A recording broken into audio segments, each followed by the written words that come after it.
We are at a point in time when the politicians are trying to find a solution to the problems they create. In other words, there's nothing new here, but gold and silver are reacting by shooting up. Let's explore.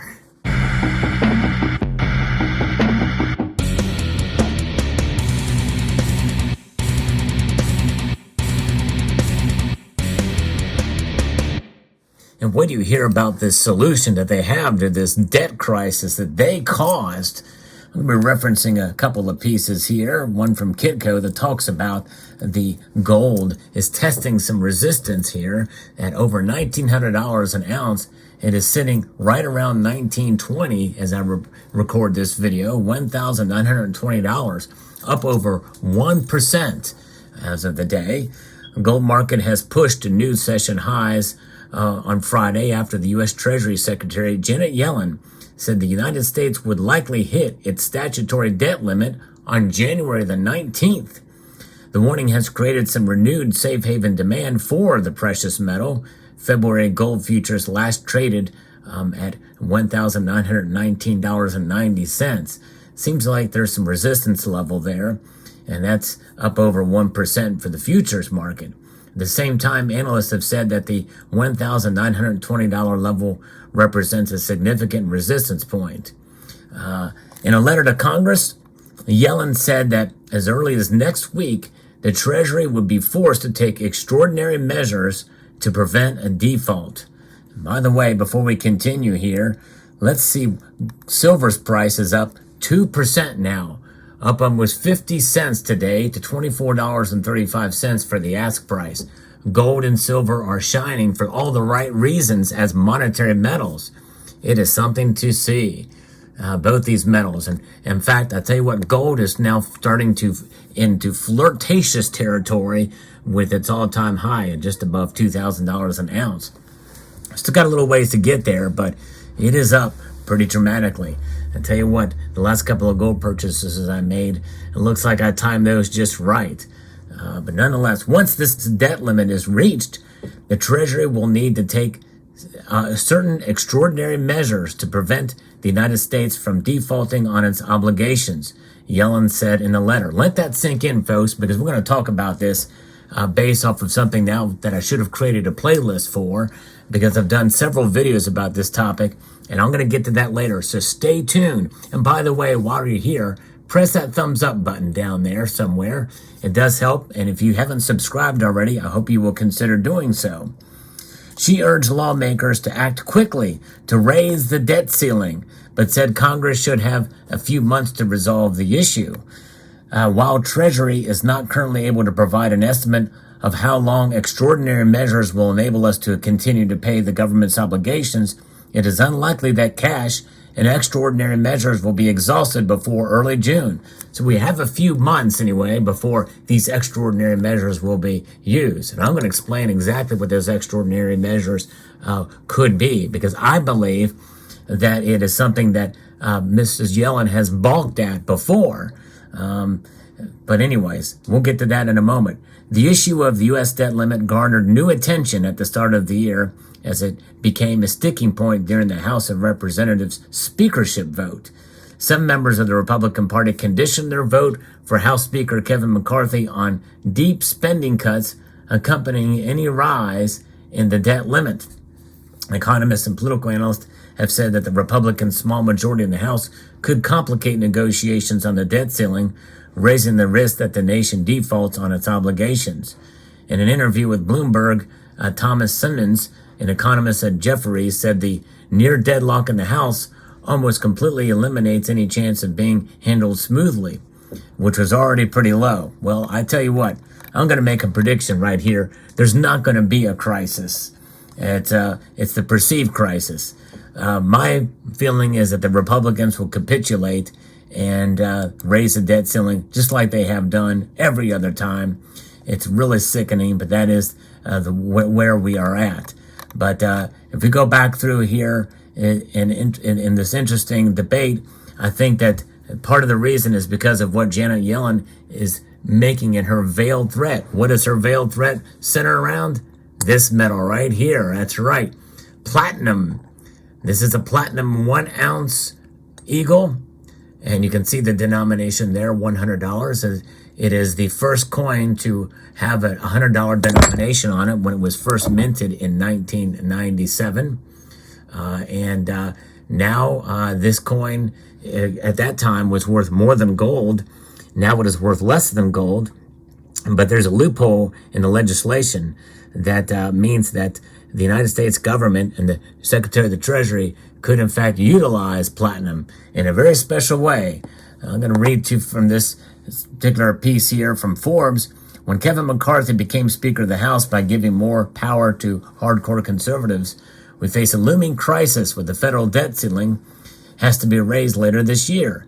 Is there an alternative to a bitter fight and a possible failed vote that could cause the U.S. to default?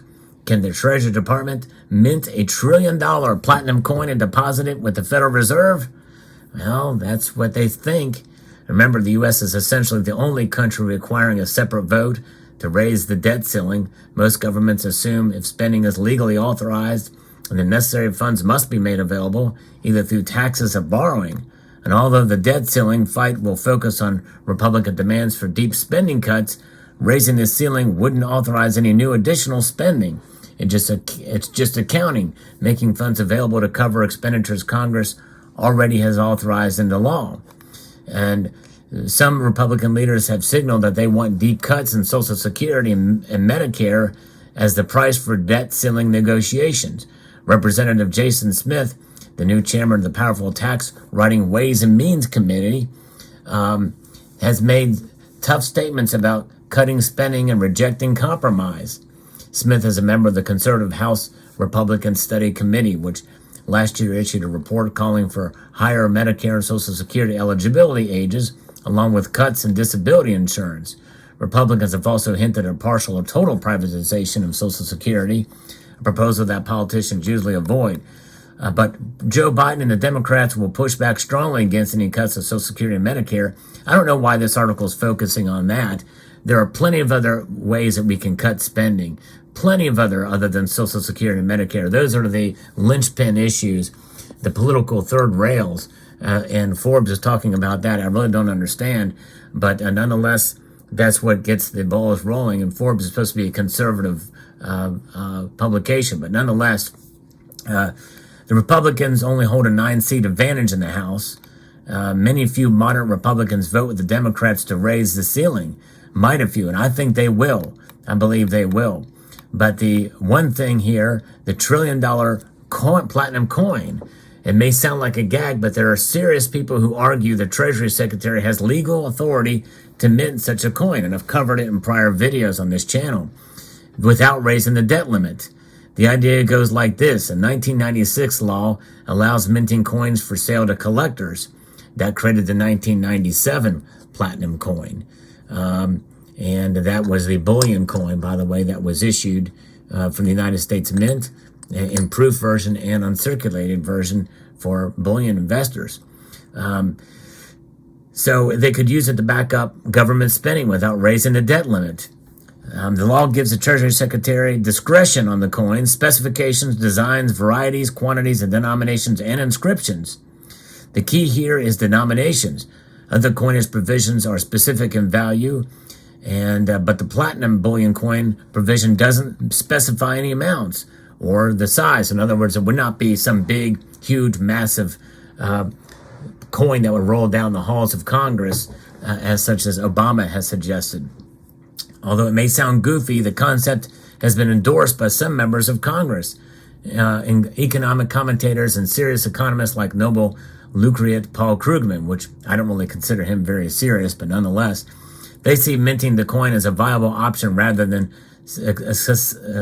giving into Republican threats to drive us into default or slash social spending.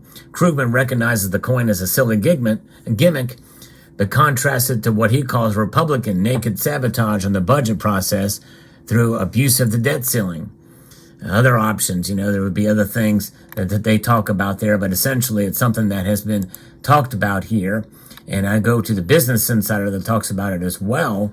And this is where it's been reported here that it's something that they could do to in order to avoid this crisis.